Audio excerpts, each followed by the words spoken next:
दोस्तों, इस वीडियो में समझेंगे इकोनॉमिक्स का यह वीडियो है और इसमें समझेंगे उत्पादन यानी कि प्रोडक्शन। इसके कितने कारक होते हैं इसके बारे में बताएंगे आपको। पूंजीवादी अर्थव्यवस्था क्या होता है, समाजवादी अर्थव्यवस्था क्या होता है और मिश्रित अर्थव्यवस्था क्या होता है, और सरकार किस माध्यम से अपने देश में कार्य करेगी, यही वो माध्यम है। पूंजीवादी हो, समाजवादी हो और मिश्रित अर्थव्यवस्था है।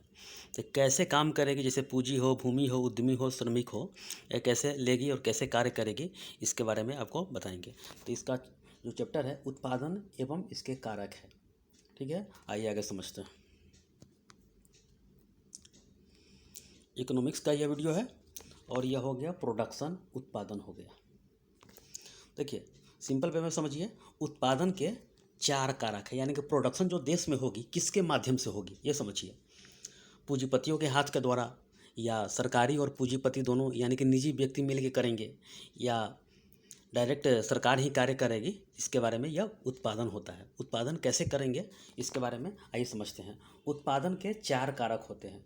जब उत्पादन होगी इसके चार कारक है, कौन कौन है, बराबर एग्जाम में पूछा जाता है। देखिए जब उत्पादन होगी तो कम से कम आपके पास क्या होना चाहिए, पूंजी तो होना चाहिए। जब तक आपके पास कैपिटल नहीं होगा, पूंजी नहीं होगा, पैसा नहीं होगा, तो कैसे आप काम करेंगे। तो पहले कैपिटल ज़रूरी है। ये कैपिटल ऋण भी हो सकता है, अपना भी हो सकता है। उसके लिए आपको भूमि भी चाहिए, ज़मीन भी चाहिए। जहाँ आप रहिएगा, या अपना निजी ज़मीन हो या किसी दूसरे शहर में जाकर आप ज़मीन ले रहे हैं तो वहाँ पर तो ज़मीन चाहिए। तो ज़मीन खरीदेंगे तो पूंजी के बाद भूमि चाहिए, यानी कि लैंड चाहिए, भूमि चाहिए। उसके बाद जो व्यक्ति होगा, जो इंटरप्रेन्योर जो होगा, उद्यमी होगा, वो खुद भी हो सकता है या दूसरा भी व्यक्ति हो सकता है, यानी कि जिसका कंपनी होगा वही व्यक्ति होगा। तो उद्यमी भी ज़रूरी है। उद्यमी नहीं होगा तो कैसे काम चलेगा, और उसमें कुछ काम करने के लिए श्रमिक भी चाहिए। तो श्रमिक नहीं होंगे तो कैसे काम होगा, तो श्रमिक भी चाहिए। तो चार याद कर लीजिएगा, ये पूंजी, भूमि, उद्यमी और श्रमिक उत्पादन के चार कारक होते हैं। एक हो गया, दो हो गया, तीन हो गया और चार हो गया। उत्पादन के चार कारक होते हैं, पूंजी, भूमि, उद्यमी, श्रमिक। ये चार याद ही कर लीजिए क्योंकि एग्जाम में बार बार क्वेश्चन पूछता है। अब आगे समझते हैं। देखिए ये उत्पादन के चार कारक याद कर लिए, एक बार सोचिए, पूंजी, भूमि, श्रमिक, उद्यमी। ठीक है, अब आगे समझते हैं। ये आपका बेसिक है, इसके बाद बहुत आगे इकोनॉमिक्स जाएगा, तो बेसिक समझ लीजिए। पूंजी क्या होता है, कैपिटल क्या होता है, जो इसको पैसा बोलते हैं उसको इकोनॉमिक्स के भाषा में कैपिटल बोलते हैं। जो धन उत्पादन में लगाया जाएगा पूंजी कहलाएगा, यानी कि जो पैसा होगा, जिस चीज़ का उत्पादन होगा उसमें धन लगाया जाएगा। तो जो धन उत्पादन में लगाया जाएगा पूंजी कहलाता है। यह खुद का भी हो सकता है या ऋण भी हो सकता है, किसी से उधार भी ले सकते हैं या बैंक से भी ले सकते हैं। ठीक है, तो पूंजी हो गया। जो धन उत्पादन में लगाया जाएगा वही पूंजी कहलाता है। अब समझते हैं भूमि यानी कि लैंड। जिस जगह पर उत्पादन होगा उसे भूमि कहते हैं, यानी कि जो जगह होगा वही उत्पादन होगा। तो जिस जगह पर उत्पादन होगा उसे भूमि कहते हैं। यह अपना भी हो सकता है या किराए का भी हो सकता है। ठीक है, तो भूमि समझ लीजिए, पूंजी भी समझ लीजिए। देखिए पूंजी जिसका धन होगा, उत्पादन में लगाया गया धन पूंजी कहलाता है। तो पूंजी जिसका होगा वो लगाएगा। भूमि जहाँ पर किराए पर भी ले सकते हैं या अपना भी हो सकता है। तो जिस स्थान पर उत्पादन किया जाएगा वही भूमि कहलाता है। ठीक है, अब आगे समझते हैं। इंटरप्रेन्योर ये उद्यमी होता है। कारखाना या कंपनी जिस व्यक्ति का होगा वही उद्यमी होता है, यानी कंपनी जिसका भी हो वही उद्यमी हो सकता है, वही होगा। तो उद्यमी कंपनी जिस व्यक्ति की होती है उसे उद्यमी कहते हैं। ठीक है, या उद्यमी जो व्यक्ति पूंजी भी लगाता है उसी का होता है, भूमि उसी का होता है, श्रमिक उसी के माध्यम से आता है।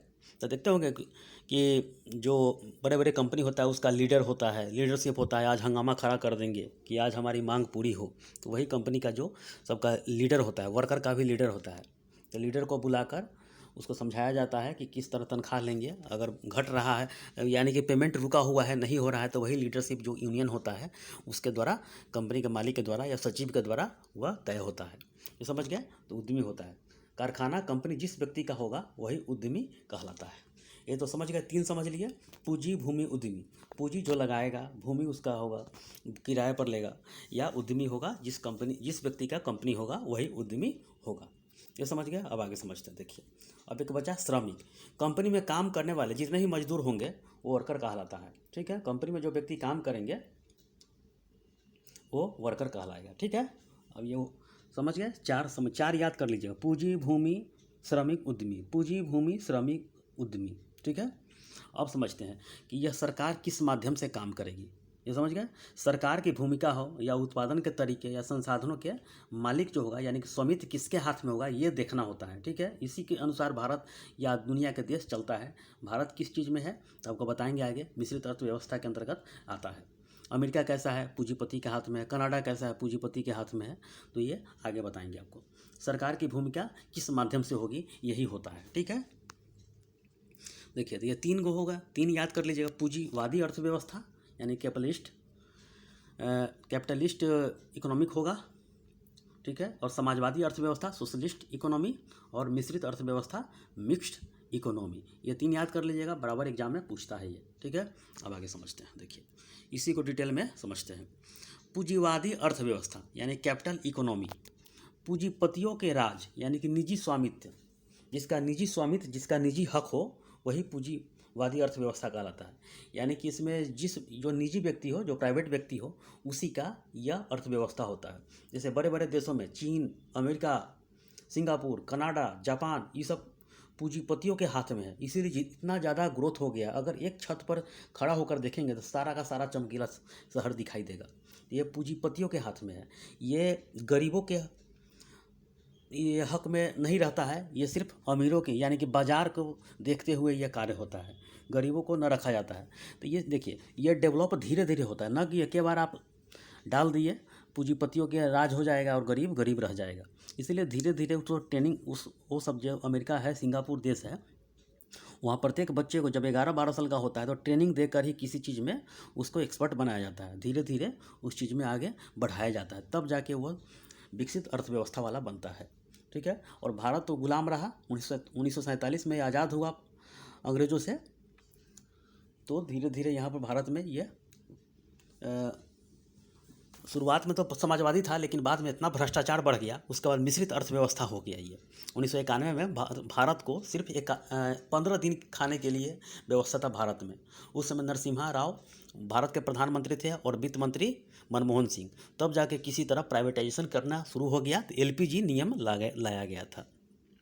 और तब जाके विदेशी कंपनियों को भारत में इन्वेस्ट करने के लिए यह दिया गया, और उसके बाद भारत को इस भुखमरी से, इस गरीबी से धीरे धीरे दूर किया गया। तब देखते होंगे कि पंचवर्षीय योजना में कैसे आगे बढ़ा और धीरे धीरे भारत यहाँ तक पहुँचा है। तो पूंजीवादी अर्थव्यवस्था समझ गए, पूंजीपतियों के हाथ में होता है। इसमें गरीबों को न रखकर बल्कि मार्केट को देखा जाता है। मार्केट में क्या चल रहा है, जैसे मार्केट में कुछ नया आ रहा है तो नया उसी पर काम होगा और दुनिया के देशों में सप्लाई करेगा। यही जैसे में अमेरिका, चीन, सिंगापुर, कनाडा, जापान ये सब यही करता है। यानी कनाडा में या जापान में दिन में 20 बार 21 बार भूकंप आता है। इसीलिए वहाँ छतरी टांग कर मोबाइल हो उत्पादन हो चाहे जो चीज़ भी हो एक्सपर्ट हो, वहाँ दिन रात कार्य किया जाता है। जैसे चाइना में हो, सुबह में 8 बजे एकदम लेबर आ जाएगा, शाम के 6 बजे चला जाएगा, एकदम टाइम का पक्का है वहाँ पे। तो ये कोई लेजीपन नहीं है वहाँ पे, इसीलिए वहाँ कार्य किया जाता है।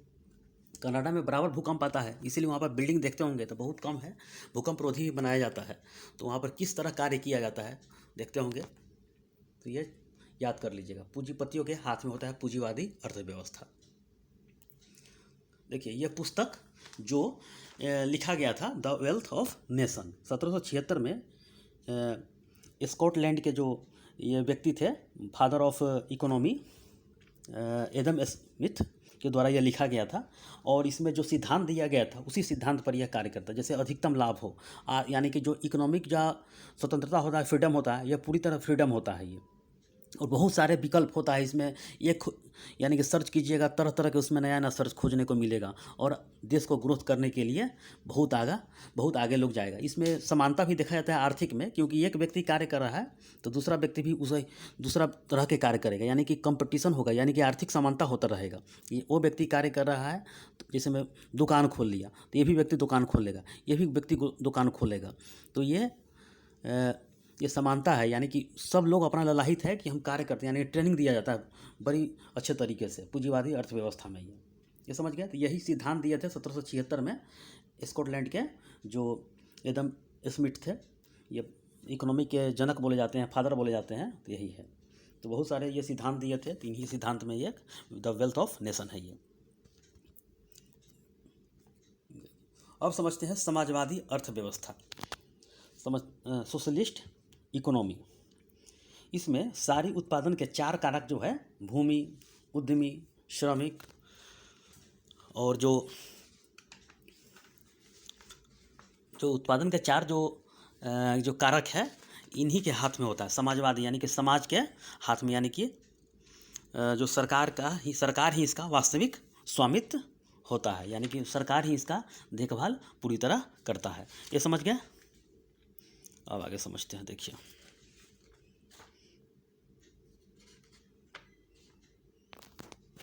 जैसे क्यूबा, उत्तरी कोरिया, वियतनाम, सोवियत संघ यानी कि यूएसएसआर 1991 में टूट गया, उससे पहले 15 देशों का संगठन था ये समझ गए। और जो इसमें जो समाजवादी होता है, सरकार के हाथ में होता है, पूंजी, भूमि, श्रमिक, उद्यमी होता है। ये चारों सरकार के हाथ में होता है, सरकार जैसे चाहे उस तरह रुख मोड़ सकती है।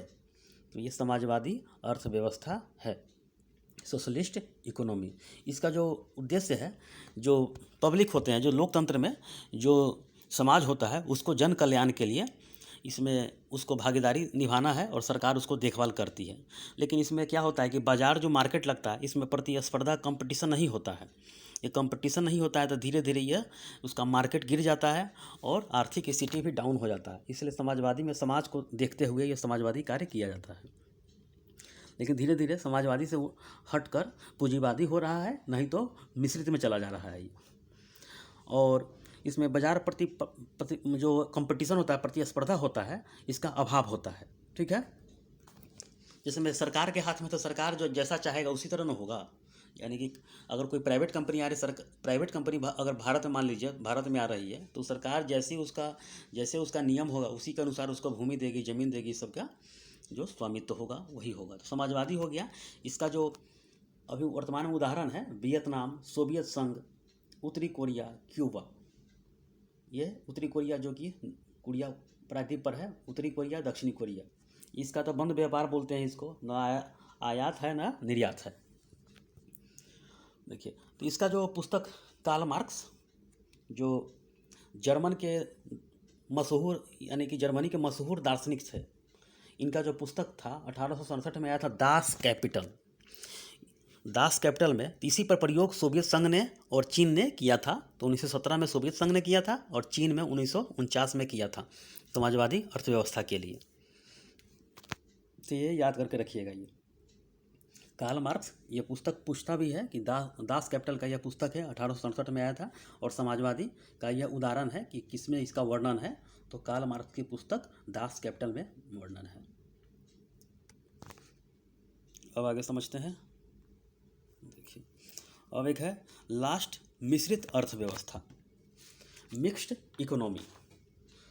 इसमें जो चारों कारक होता है, पूंजी, भूमि, उद्यमी, श्रमिक, इस पर जो निजी और सार्वजनिक यानी कि सरकारी दोनों का हाथ होता है, दोनों इसका स्वामित्व होता है। तो भारत क्या है?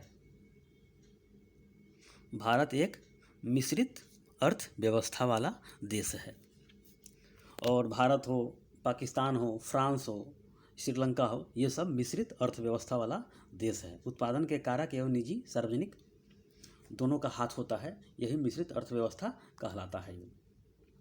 जो पुस्तक है, ब्रिटेन के जो अर्थशास्त्री थे जॉन मिनार्ड किन्स, तो डायरेक्ट किन्स ऑप्शन रहेगा एग्जाम में, किन्स, उन्होंने यह पुस्तक लिखा था, the general theory of employment, interest and money. यह पुस्तक है। उसी में 1929 में जो वैश्विक मंदी आया था, मंदी पर यह चर्चा है। उसी को देखते हुए पुस्तक, जो देखिए पुराना पुस्तक पढ़ना चाहिए, क्योंकि पुराने ज़माने का जो बात रहता है उसको इम्प्लीमेंट करने के लिए आपको लाभदायक होगा और अपने जीवन में वो नया कुछ विचार उसमें रख सकते हैं आप, और आप कुछ प्रयोग भी कर सकते हैं। यही होता है। तो दोनों मिलकर आ गया, इसमें दोनों आ गया, पूंजीपतियों और सरकारी मिलके, तो बहुत सारा इसमें विकास भी होता है। एकदम यानी कि जो होता है ना लिमिटेड, क्या होता है कि सरकार के कैप्चर में होता है। अगर प्राइवेट वाला व्यक्ति पूंजीपति अगर ज़्यादा हावी होगा, सरकार उसको दाब देगी। ये होता है मिश्रित होता है। इसमें जन कल्याण के लिए बहुत ही कल्याणकारी, राज्य के लिए बहुत कार्य किया जाता है, आर्थिक नियोजन के लिए कार्य किया जाता है, सामाजिक न्याय जो होता है इसके अंतर्गत ये सब बहुत सारा आता है। तो मिश्रित अर्थव्यवस्था, मिक्स्ड इकोनॉमी के अंतर्गत में आता है। इसमें भारत है, श्रीलंका है, पाकिस्तान है, ये सब इसका उदाहरण आता है। ये पुस्तक भी याद कर लीजिएगा, the general theory of employment, interest and money. John Maynard Keynes याद कर लीजिए, सिर्फ किन्स याद कर लीजिए, ब्रिटेन के अर्थशास्त्री था, ये सब बड़े विद्वान थे सब। ये सब थ्योरी देकर ही जिस किसी का देश का ग्रोथ है, ये सब थ्योरी पढ़कर ही वो ग्रोथ किया है। ये नया टेक्नोलॉजी का जो आविष्कार किया है, बड़े बड़े यानी कि जो पुराना किताब पढ़कर ही थ्योरी को इम्प्लीमेंट करके अपने लाइफ में सक्सेस पाने का यह तरीका है। ये तो बस आपका ये अर्थव्यवस्था वाला समाप्त हो गया है। इसके बाद जीडीपी आएगा। तो इतना याद कर लीजिएगा, उत्पादन के 4 कारक, पूंजी, भूमि, उद्यमी, श्रमिक याद कर लीजिएगा। ये पूंजीवादी अर्थव्यवस्था, समाजवादी अर्थव्यवस्था और मिश्रित अर्थव्यवस्था याद कर लीजिएगा। जो पुस्तक है एडम स्मिथ को इकोनॉमिक्स का पिता बोलते हैं, ये सब याद कर लीजिएगा। दास कैपिटल किसका है, तो कार्ल मार्क्स का पुस्तक है। ये सब याद कर लेंगे क्योंकि एग्जाम में क्वेश्चन बनता है। इसका PDF टेलीग्राम पर दिया जाएगा। तो ठीक है, इस वीडियो में इतना ही। धन्यवाद।